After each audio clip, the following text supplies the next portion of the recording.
예수님의 목적지는 예루살렘입니다. 마가는 예수님이 예루살렘에 가까이 왔다고, 목적지에 가까워했다고 분명히 얘기하고 있습니다. 32절에 분명하게 예루살렘으로 올라가는 길에 있다고 그 장소를 얘기하고 있습니다. 그러면 마가가 말하는 이 길은 어떤 길일까? 이 사건 이후에 여리고에서 바디메오의 소경 시각장애인인 바디메오가 눈을 뜨는 사건이 나오죠. 그리고 나서 예수님이 어린 나귀를 타고 예루살렘에 들어가십니다. 문제는 그 예루살렘에 들어가실 때 나귀를 어디서 갖고 왔느냐 그거죠. 마가복음 11장 1절에 보면 그들이 예루살렘에 가까이 와서 감람산 백박에 이르렀다. 그러니까 그 나귀를 어디서 가져왔느냐? 백박에와 베다니에서 가져옵니다. 그래서 성경 지리를 연구하는 학자들이 이렇게 말했습니다. 여리고에서 예루살렘에 올라오는 길은 감람산 동쪽에 있는 베다니를 지나 백박에를 넘어 기드론 골짜기를 통과해서 예루살렘 성문으로 들어가게 되어 있다. 그렇게 얘기했습니다. 그러니까 지금 이 길은 예수님이 여리고를 향해서 가고 있고요. 여리고를 지나가면 예수님이 감람산 백박에에 도착하셔요. 그래서 백박에와 베다니에서 예수님이 나귀 새끼를 가지시고 그걸 타고 예루살렘에 들어가십니다. 그래서 이후의 사건에 보면 마가복음 10장에서 11장 사건은 여리고, 감람산, 백박에, 그리고 예루살렘 이렇게 이역이 나온 순서대로 사건이 진행되는 것을 볼 수 있습니다. 그 예루살렘에 가는 길가에서 예수님이 내가 예루살렘에 가면 죽게 될 것이라고 예언했다 하는 것이 본문의 내용이죠. 예수님이 2번씩이나 자신이 예루살렘에 가서 죽을 거라고 얘기하셨어요. 어디서 얘기하셨냐? 마가복음 8장에 빌립보, 가이사랴 빌립보에서 베드로가 주는 그리스도의 살아계신 하나님의 아들입니다 라고 고백했을 때 예수님이 분명하게 말씀하셨어요. 내가 예루살렘에 올라가서 고난을 받고 죽을 것이다. 그렇게 말씀하셨습니다. 그리고 두 번째는 마가복음 9장 30절에 31절에 두 번째 갈릴리에서 말씀하셨어요. 그렇다면 제자들이 이 예수님의 말씀을 이해했는가? 이해하지 못했어요. 예수님이 첫 번째 얘기했을 때 베드로는 예수님의 옷을 붙잡았다 그랬어요. 이게 신약 성경에 이런 일이 없었어요. 제자들이 스승의 옷을 붙잡고 그 다음 말이 뭐라 그러냐면 항변했다. 항변했다는 헬라 말의 뜻은 책망했다는 뜻이에요. 당신은 절대로 죽을 수 없습니다 라고 예수님을 책망했다는 말입니다. 그리고 예수님이 두 번째 예언했을 때 제자들은 그걸 듣고 길에서 누가 더 크냐 하고 싸웠어요. 이 말은 제자들이 예수님의 십자가의 사건을 이게 무슨 말인지 몰랐어요.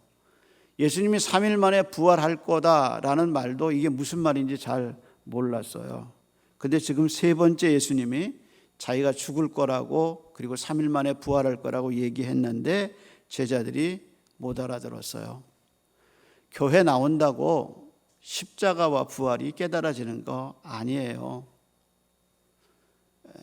교회 아무리 많이 나와도 예수가 누군지, 예수님이 십자가에 왜 죽었는지, 부활이 내게 어떤 의미가 있는지 몰라요. 모르고도 다녀요. 그게 이제 구원이 없는 거죠. 구원받지 않고 교회에 다니는 종교인이 얼마나 많은지 모르겠어요. 그 종교인들은 이 예수님의 십자가 부활이 믿어지지도 않고 관심도 없어요. 제자들이 세 번씩 예수님의 죽음을 들었으나 몰랐어요. 그래서 32절에 보면 예수님이 다시 12제자를 데리고 자기가 당할 일을 또다시 얘기하셨어요. 이렇게 얘기하셨습니다. 보라, 우리가 예루살렘에 올라가노니 인자가 대제사장들과 서기관들에게 넘겨지고 그들이 죽이기로 결의한 다음에 이방인에게 넘겨주겠다. 그리고 거기서 그들은 이방인이죠. 이방인들이 능욕하고 침뱉고 채찍질하고 죽일 것이나 그는 3일 만에 다시 살아나리라. 이걸 이제 성경이 뭐라고 말하느냐? 복음이라고 말하죠. 복음. 그래서 사도 바울이 고린도전서에서 복음을 얘기할 때 성경대로 십자가에 죽으시고 성경대로 3일 만에 살아나셨다. 그 복음을 예수님이 자기 입으로 제자들에게 말씀하시지요. 그래서 복음서 저자들은 예수님의 고난을 대개 이 순서대로 작성하는 것을 봅니다. 예수님이 잡히셔요. 그래서 대제사장에게 끌려가셔요. 그래서 밤새도록 취조당하시고 그 다음에 빌라도의 법정에 넘겨지셔요. 그 다음에 빌라도의 법정에서 예수님이 능력을 받고 채찍질 당하고 십자가에 죽게 되죠. 여기서 능력이라는 말이 무슨 뜻이냐? 이건 누군가의 조롱거리, 누군가의 즐거움이 됐다. 그래서 영어에 보면 to make sports라 이렇게 얘기해요. 누군가의 앞에서 예수님이 희롱거리가 된 거예요. 그런데 마가는 예수님이 2번 조롱당하신 얘기를 아주 상세하게 기록했어요. 마가복음 14장 65절에 보면 어떤 사람이 그에게 침뱉고 그의 얼굴을 가리고 주먹으로 치며 이르되 선지자 노릇을 하라. 하인들은 손바닥으로 치더라 그랬어요. 유대 사회에서요, 남자가 침뱉음을 받는 것과 손바닥으로 뺨을 맞는 것은 가장 수치스러운 일이에요. 근데 마가는 그렇게 예수님의 침을 뱉고 얼굴을 가리고 손바닥으로 뺨을 때린 사람의 이름을 말하지 않았어요. 그냥 어떤 사람이 그랬어요. 이게 참 은혜죠. 만약 어떤 사람이 그랬다고 이름을 기록해 놨으면 어떡하겠어요. 하인들은 손바닥으로 예수님을 때렸어요. 그리고 나서 예수님이 로마 법정에 넘겨져요. 그리고 빌라도가 재판을 하고 예수님을 어떻게 하느냐? 군대에 넘겨요. 군사정권처럼 예수님을 군대에 넘겨요. 왜냐하면 군대가 예수님을 십자가에 못 박았거든요. 그래서 예수님이 군대에게 넘겨주고 군사들이 다 모여서 예수님을 뻘거벗겨요. 완전히 예수님을 나체로 만들어요. 그거를 마가가 마가복음 15장 16절에 이렇게 기술했어요. 군인들이 예수를 끌고 브라이도리온이라는 뜰 안으로 들어가서 온 군대를 모으고 온 군사들이 다 나왔어요. 그리고 예수에게 자색 옷을 입히고 가시관을 엮어 씌우고 격려하며 유대인의 왕이여 평안할지어다 하고 갈대로 그의 머리를 치며 그랬어요. 침을 뱉고 무릎을 꿇어 절하더라. 그 다음 말이 희롱을 다한 후에 자색 옷을 벗기고 도로 그의 옷을 입혀서 십자가에 못 박으러 끌고 가더라. 이게 조롱이죠. 예수님이 2번 벗김을 당해요. 한 번 자기 옷을 다 벗고 그 나신을 그 군대가 다 봐요. 그리고 자색 옷을 입히죠. 그리고 예수님을 희롱한 다음에 다시 벗겨요. 그리고 이번엔 예수님의 옷을 입히죠. 이게 뭐냐? 조롱이고 희롱이에요. 예수님은 예루살렘에 올라가면 이런 모든 것을 당할 줄 다 알고 계셨어요. 그렇게 조롱당함에 그 다음에 어떻게 하느냐? 그 다음에 십자가에 못 박혀 죽으셔요. 그러면 안 가면 되잖아요. 메시아이신 예수님이 그 권능으로 안 갈 수도 있잖아요. 그래서 예수님이 이 말을 하면서 예수님이 자원해서 갔다는 것을 우리에게 알려주죠. 그래서 자발적 순종이라는 것을 알아야 합니다. 예수님의 십자가의 죽음은 예수님이 원하셨어요. 왜냐하면 그게 우리를 구원할 유일한 길이기 때문이죠. 예수님의 순종을 실감나게 예시한 구약의 사건 중에 하나가 창세기 22장의 아브라함과 이삭의 모리아산 이야기입니다. 창세기 저자는 아버지 아브라함과 아들 이삭이 걸어간 3일 길의 기록에서 아버지 아브라함이 가져간 칼과 불, 그리고 이삭이 지고 가는 나무에 대해서 이야기를 하면서 이야기를 합니다. 어떻게 보면 방송국의 소품과 같이 슬쩍 지나갈 수 있는 일인데 이 가지고 간 칼과 도구가 전체 이야기를 대변하는 아주 중요한 모티브가 되는 것을 볼 수 있습니다. 창세기 22장 6절에 이렇게 기록했어요. 아브라함이 이에 번제 나무를 가져다가 그의 아들 이삭에게 지우고 자기는 불과 칼을 손에 들고 두 사람이 동행했다 나왔어요. 여러분, 번제는 동물을 통으로 나무에 올려놓고 이거 굽는 거예요. 그래서 여러분, 닭을 구워보세요. 여러분, 양을 구워보세요. 그거 나무가 굉장히 많이 들어가는 거예요. 통으로 굽기 때문에. 그래서 번제는 가르고 내장을 끄집어내고 기름을 제거하고 그다음에 토막을 쳐서 그걸 나무에 올려놓고 통으로 굽는 거예요. 통으로. 제가 좋아하는 그 고기 중에 하나가 아사도거든요. 아사도는 이게 남미에서 먹는 건데 그거는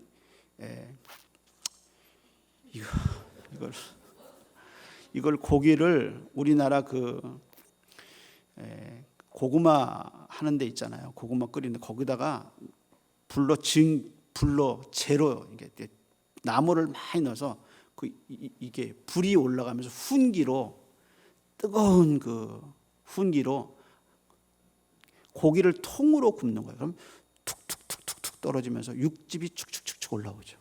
그걸 3시간을 구워야 큰 것이 이렇게 되는 거예요. 근데 번제가 나무가 많이 들어가요.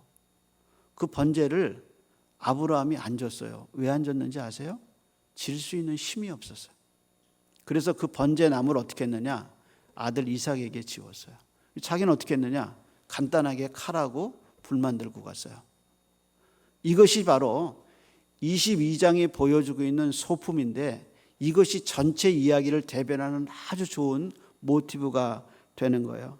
다시 말해서 아브라함은 늙고 이삭은 강했다는 거예요. 그런데 그 늙은 이삭이 어떻게 아들 젊은 강한 이삭을 결박해서 번제단에 올려놨겠어요?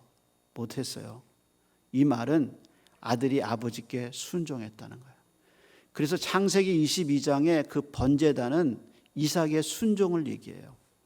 마찬가지로 구약의 갈보리라는 창세기 22장의 사건은 지금 신약의 갈보리인 예수 그리스도의 철저한 순종을 말해요. 그분이 순종했기에 예루살렘에 올라갔고 능욕을 당하며 침뱉음을 받고 채찍질을 당하고 십자가에 죽은 것은 예수님의 철저한 순종이 있었다. 이것을 우리에게 얘기하고 있어요. 그래서 십자가는 예수님이 하나님에 대한 순종의 결과예요. 이것을 사도 바울이 로마서에서 5장 19절에 예수님의 순종을 이렇게 얘기했어요. 한 사람이 순종치 않음으로 많은 사람이 죄인 된 것 같이 한 사람의 순종함으로 많은 사람이 의롭게 될 것이다. 그리고 히브리서 저자는 히브리서 5장 8절에 이렇게 얘기했어요. 그가 아들이시면서도, 참 놀라운 말이죠. 그가 아들이시면서도 받으신 고난으로 순종함을 배워서 온전하게 되었은즉 자기에게 순종하는 모든 자에게 영원한 구원의 근거가 되셨다. 그러니까 아들이신 예수님이 고난을 통해서 순종을 배우셔서 온전하게 되셨어요. 그래서 온전하게 되신 예수님이 자기에게 순종하는 모든 사람을 또 온전케 하실 수 있다는 거죠. 그래서 예수님은 하나님의 아들이시지만 몸소 여러 가지 고난을 통해서 순종을 배우셨어요. 근데요, 재밌는 것은 예수님의 순종에 한 가지 특징이 있어요. 그건 그 특징이 없으면 순종이 아니에요. 그게 뭐냐? 고난이에요, 고난. 그래서 여러 가지 고난으로 순종을 배웠다 그랬어요. 그러니까 히브리 저자는 분명히 예수님이 고난을 통해 순종을 배웠다고 그랬는데 성경 저자가 말하는 예수님의 고난이라는 이 고난이라는 원어의 뜻이 아주 깊은 의미가 있어요. 이 고난이라는 말이 이게 파스코라는 말인데 이 헬라 말인데 이 고난은 그냥 고난이 아니에요. 이 고난은 반드시 죽음을 향해 있어요. 그러니까 이 고난 끝에 뭐가 있느냐? 삶이 있지 않아. 이 고난 끝에 뭐가 있느냐? 이 고난을 받고 나면 죽게 돼 있어요. 다시 말해서 고난을 당하는 게 반드시 죽음에 이르는 고난이라 신약 성경 안에서 아주 고통스러운 경험을 경험한 후에 죽음을 말할 때 쓰는 단어가 뭐냐? 이 파스코라는 단어. 그래서 그가 고난을 통해서 죽음을 보는 거죠. 그러니까 대속자로서 구원자로서 예수님은 죽음에 이르는 고난을 받으셨어요. 그것이 바로 예수님이 지금 침뱉고 능욕을 당하고 채찍질을 당하고 그 다음 말이 십자가에서 죽게 된다. 이게 이제 고난이죠. 이번 코로나가 신천지가 얼마나 악한 이단인가를 드러냈다면 세월호는 구원파가 얼마나 악한 이단인가를 드러냈죠. 그때 한 신문에서 이런 칼럼이 실렸어요. 칼럼을 쓴 분의 주장은 이거죠. 한 종교가 참 종교냐 가짜 종교냐 하는 것을 알 수 있는 것은 교주가 자기 자녀들에게 어떻게 했느냐를 보면 알 수 있다는 거예요. 그래서 그는 이렇게 얘기했습니다. 구원파의 교주는 종교를 통해서 모은 재산들을 자기 아들들에게 물려주었고 자녀들이 젊은 나이에도 불구하고 벤투리나 그리고 벤츠 같은 차를 탈 수 있게 해주었고 딸들에게는 평생 먹고 살 수 있는 자리를 하나씩 마련해 주었다는 거예요. 그런데 하나님은 자기 아들에게 어떻게 했느냐? 이게 이제 이 사람의 논조죠. 하나님은 자기 아들이 십자가에 인류의 죄를 위해서 죽게 하도록 못 박아 죽게 했다. 그래서 기독교는 참 종교다. 아버지가 아들에게 어떻게 했느냐 그것을 보면 참 종교임을 알 수 있다. 그랬어요. 일리가 있는 주장이죠. 이 십자가에서 철저하게 예수님의 순종이 들어가 있어요. 이 순종의 결과가 뭐냐? 예수님이 이렇게 순종한 결과가 뭐냐? 그것이 부활이에요. 부활. 그래서 이 부활은 순종의 결과죠. 사도 바울이 다시 빌립보서 2장 8절 이하에 예수님의 순종이 가져온 결과가 무엇인가를 아주 리얼하게 실제적인 언어로 표현했어요. 이렇게 얘기했어요. 사람의 모양으로 나타나사 자기를 낮추시고 죽기까지, 그 다음 말이 복종하셨으니, 죽기까지 복종하셨어요. 곧 십자가에 죽으심이라. 이러므로 하나님이 그를 지극히 높여 모든 이름 위에 뛰어난 이름을 주사 땅에 있는 자들과 그리고 하늘에 있는 자들과 땅 아래에 있는 자들로 모든 무릎을 예수의 이름에 무릎 꿇게 하시고 모든 입으로 예수를 주라 시인하여 하나님 아버지께 영광을 돌리게 하셨느니라. 그러니까 하나님 아버지께 영광을 돌릴 수 있는 유일한 길은 뭐냐? 예수 그리스도를 통하는 것밖에 없어. 하나님께 가는 유일한 길은 무엇인가? 그것은 예수 그리스도를 통하는 길밖에 없어요. 그래서 예수의 이름으로 땅에 있는 자들과 땅 아래에 있는 자들과 하늘에 있는 모든 자들이 무릎을 꿇고 그분을 경배하게 만들었어요. 뭘 통해서? 부활을 통해서. 순종은 하나님이 정하신 길을 가는 게 순종입니다. 그 순종할 때 부활을 경험하죠. 근데 놀라운 사실은 32절에 예수님이 그 길을 그들 앞서 가셨다 그랬어요. 그 뒤를 따르는 이들이 놀라고 따르는 자들이 두려워했다 그랬어요. 여기서 앞서 가셨다는 말이 뭐냐? 예수님이 먼저 가셨다. 그리고 본이 되셨다는 거예요.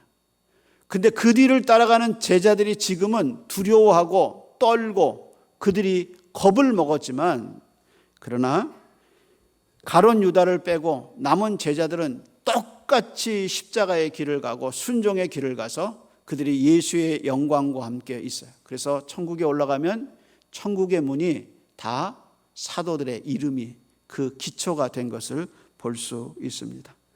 지금은 두렵고 떨렸지만 그들은 나중에 예수님을 따라갔어요. 여러분 순종해야 합니다. 그래서 사도 요한이 그 순종의 유익을 이렇게 얘기했어요. 누구든지 그의 말씀을 지키는 자는 참 놀랍죠.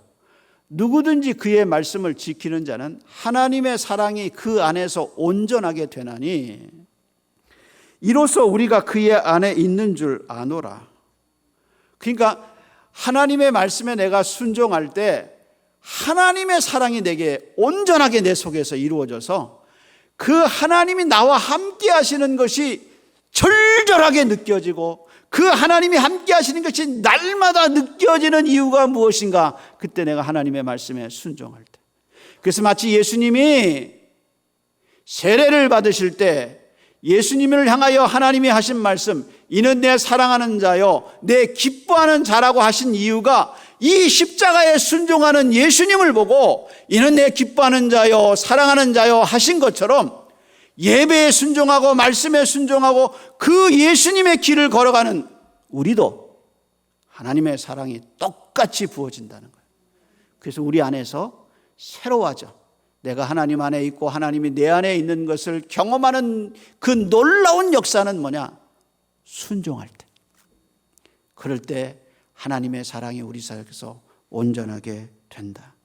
그래서 지금은 제자들이 떨고 두려워했지만 이들이 오순절 성령 이후에 다 예수의 길을 가고 먼저 가신 주님을 따라 다 같이 가고 그가 하나님의 사랑에 부어진 바 되어서 오늘 우리에게 이 진리를 가르쳐주고 있습니다. 순종해야 합니다. 따라가야 합니다.